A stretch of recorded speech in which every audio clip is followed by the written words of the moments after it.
Telugu Desam party కార్యకర్తలకు ఒక మంచి సూచన ఇచ్చారు వాళ్ళ నాయకుల్లో సోషల్ మీడియాలో one of the expert Anil Surapaneni. Elections దగ్గరకు వస్తున్నప్పుడు పార్టీ గెలిపించుకునే సందర్భంలో ఉన్నటువంటి మంచి సూచనలు. 4 ఎలక్షన్లు చూశాక అభ్యర్థులకు కార్యకర్తలకు చిన్న సలహా ఇద్దామనిపించింది. సలహాలు ఏంటంటే, అన్నిటికంటే విలువైన సమయం జాగ్రత్తగా వాడుకోండి. అభ్యర్థి మీ దగ్గరకు వచ్చిన కార్యకర్తలకు గౌరవం ఇవ్వండి. మీ దగ్గరకు వచ్చి వెళ్ళే వాళ్ళకి మంచినీళ్ళు మజ్జిగ ఇచ్చి పంపండి.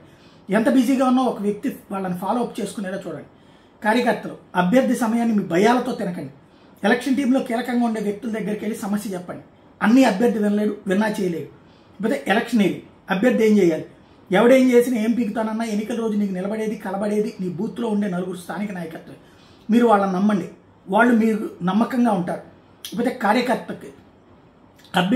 కార్యకర్తలు చేయాల్సినటువంటి పని వచ్చేటప్పటికి మనం ఏం చేయగలమో మనమే అంచనా వేసుకుని ఆ పని చిన్నదైనా చేసుకుంటూ వెళ్ళిపోవడం.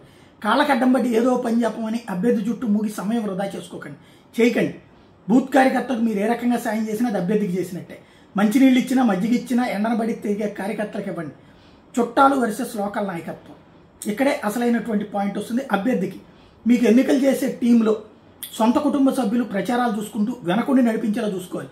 నీ సొంత టీం కానీ బయట నుంచి వచ్చేవాళ్ళు కానీ కేవలం ఎలక్షన్ 2 రోజుల ముందు ఒక ముఖ్యమైన పనికి మాత్రం వాడుకోండి. స్థానిక నాయకత్వంతో మాత్రమే ఎలక్షన్ చేసుకోండి.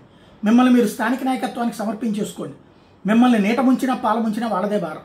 లేకపోతే క్యాడర్కి అభ్యర్థి సొంత మనుషులు కొన్ని కీలక సమయాల్లో అవసరం అవుతారు. వాళ్ళు ఏం శత్రువులు గారు. బూత్లు జనంతో సంబంధాల్లో వాళ్ళు తలదోర్చుకున్నంత వరకు మీ పెత్తనానికి ఏ సమస్య ఉండదు. అభ్యర్థి ఓటరు మీరు ఇంతవరకు మీ పరిధి. పక్కనోడు ఏం చేశాడు అనేది మీకు నాకు అనవసరం. అపూర్వమైన విజయానికి 1.5 దూరంలో ఉన్నాం. నిలబడదాం, కలబడదాం, ఎగబడదాం అంటూ మంచి సూచన. ఎందుకంటే ఆడంతా ఇప్పటిదాకా మేము పై చేసి పెట్టామన్నా, ఆడ బంధువులు వచ్చారన్నా, వాళ్ళకే అంత మొత్తం వాళ్ళే చక్రాలు తిప్పుతారన్నా, మనం ఎర్రోళ్ళమా అని ఫీల్ అయిపోయేవాడు ఒకడు. అట్లాగే నాకు అభ్యర్థి ఏం పని చెప్పకపోతే నేనేం చేయాలన్నా అని చెప్పేటువంటి వాళ్ళు. నిజమైన సిన్సియర్ కార్యకర్త ఏం చేయాలో చక్కగా చెప్పారు. తెలుగుదేశం వాళ్ళకి ఇచ్చినటువంటి మిగతా వాళ్ళు కూడా ఆచరించదగినటువంటి అంశం.